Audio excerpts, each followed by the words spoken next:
क्या आपने ब्लॉकचेन का नाम पहले कभी सुना है? अगर नहीं तो आप बिटकॉइन का नाम तो सुना ही होगा।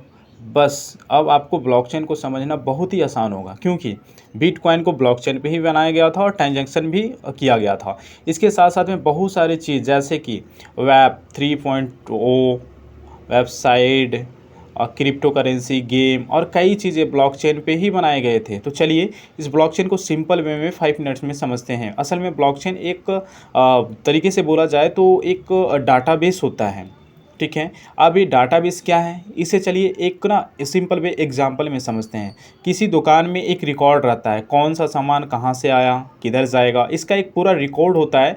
उसे हम सिंपल वे में कहते हैं जिसे खाता, ठीक है जी, खाता। इसी खाता को टेक्निकली कहूँ तो एक डाटाबेस होता है जो ब्लॉकचेन पे ही वर्क करता है, मतलब डाटा को ब्लॉक्स में स्टोर करता है। अब डाटा में कैसे ब्लॉक्स स्टोर होता है, कहीं ना कहीं ये एक तरीके से कन्फ्यूज़न होगा आपके पास में, ठीक है। अब ये डाटा में कैसे ब्लॉक्स स्टोर होता है ब्लॉकचेन के थ्रू। चलिए इस ब्लॉकचेन को सिंपल वे में थोड़ा सा समझते हैं।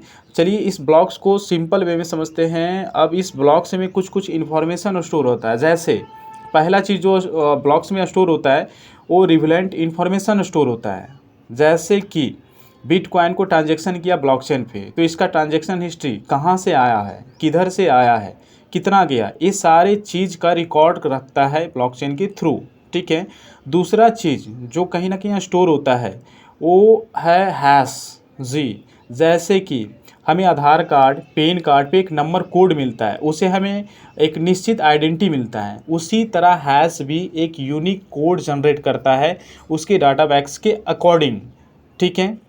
तीसरा जो चीज़ कहीं ना कहीं स्टोर होता है वो प्रीवियस हैश ब्लॉक्स जी। Previous hash blocks means previous hash code जो होता है आगे वाला प्रीवियस हैश ब्लॉक्स में सेव होता है, उससे फिर आगे वाला प्रीवियस हैश सेव होता है। इसी टाइप में continue blocks bye block save होता रहता है। इसके फ़ायदा यह है कि हर इंफॉर्मेशन को यूनिक रखता है और उसके साथ छेड़खानी करना बहुत ही ज़्यादा मुश्किल हो जाता है, क्योंकि अगर वो एक ब्लॉक्स को बदलना है तो उसके प्रीवियस हैश को बदलना होगा, उसी ब्लॉक्स को बदलना है तो फिर प्रीवियस हैश को बदलना होगा। इसके लिए ब्लॉकचेन को वेरी सेफ टेक्नोलॉजी कहा जाता है इसी कारण, ठीक है। अगर कोई ए ब्लॉक्स इन्फॉर्मेशन को चेंज करने बैठ गया तो उसे पूरे ब्लॉक्स को चेंज करना होगा जी।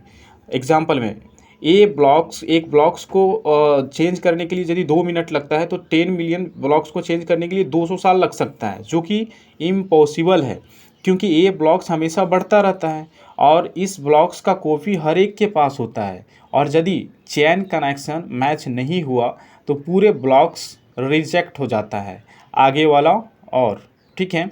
अब ब्लॉकचेन मिडिल मैन को निकाल देता है, जैसे कि बिटकॉइन, ठीक है। अगर हमें करेंसी भेजना है अमेरिका तो रुपीज़ को डॉलर में कन्वर्ट करना होगा, जो बैंक फ़ी चार्ज करेगा, ठीक है। अगर मुझे क्रिप्टो करेंसी भेजना है तो डायरेक्ट जिसको भेजना है उसका हैश कोड में हम सेंड कर सकते हैं। इससे हम P2P कहते हैं, person to person direct, no middle man.